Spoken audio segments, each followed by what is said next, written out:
കേരള കരപരിപാലന പദ്ധതിയുടെ ബോധവൽക്കരണത്തിനായി ഫ്ലാഷ് മോബും വാക്കത്തോണും സംഘടിപ്പിച്ചു. കൊല്ലം ജില്ലാ പ്രൊജക്ട് മാനേജ്മെന്റിന്റെയും കരുനാഗപ്പള്ളി നഗരസഭയുടെയും നേതൃത്വത്തിലായിരുന്നു പരിപാടി. മാലിന്യമുക്ത നഗരസഭ എന്ന ലക്ഷ്യത്തോടെയാണ് ബോധവൽക്കരണം നടത്തിയത്. കേരള കരപരിപാലന പദ്ധതിയുടെ ബോധവൽക്കരണത്തിനായി ഫ്ലാഷ് മോബും വാക്കത്തോണും സംഘടിപ്പിച്ചു. കൊല്ലം ജില്ലാ പ്രൊജക്ട് മാനേജ്മെന്റിന്റെയും കരുനാഗപ്പള്ളി നഗരസഭയുടെയും നേതൃത്വത്തിലായിരുന്നു പരിപാടി. മാലിന്യമുക്ത നഗരസഭ എന്ന ലക്ഷ്യത്തോടെയാണ് ജനപ്രതിനിധികളെയും പൊതുജനങ്ങളെയും വിദ്യാർത്ഥികളെയും അണിനിരത്തി ബോധവൽക്കരണം നടത്തിയത്. നഗരസഭയ്ക്ക് മുന്നിൽ നടന്ന പരിപാടി കരുനാഗപ്പള്ളി നഗരസഭാ ചെയർമാൻ പി സോമരാജൻ ഉദ്ഘാടനം ചെയ്തു. അതോടൊപ്പം തന്നെ അതിന്റെ മോഡേണൈസേഷന് വേണ്ടി പ്ലാറ്റ്ഫോം കൂടി ഇന്ന് നടത്തുകയാണ്. ഇതിന്റെ ഉദ്ദേശം നിങ്ങൾക്കറിയാം.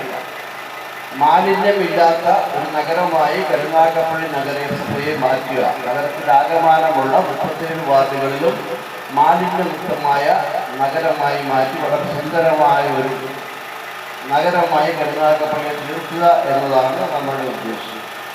അതിനുള്ള കർമ്മപരിപാടികളുടെ ഭാഗമായി ഇതുവരെ നാം നടത്തിയിട്ടുള്ള പ്രവർത്തനങ്ങൾക്ക് പുറമെ ഇത് നാട്ടുകാരെ കൂടി ബഹുജനങ്ങളെ കൂടി ഇതൊന്ന് അറിയിച്ചുകൊണ്ട് അവരുടെ കൂടി ബഹുജന പങ്കാളിത്തത്തോടുകൂടി ഈ മാലിന്യമുക്ത നഗരമായി കരുനാഗപ്പള്ളിയെ മാറ്റുക എന്നതാണ് നമ്മുടെ ഇന്നത്തെ പരിപാടിയുടെ ഉദ്ദേശിച്ച ലക്ഷ്യം.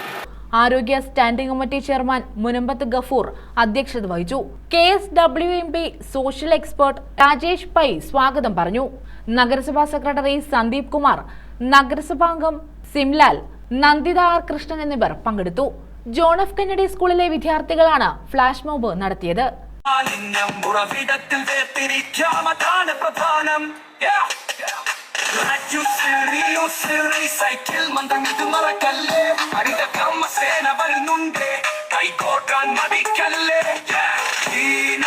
കേരളം ലോകത്തിന് മാതൃകയാകണം.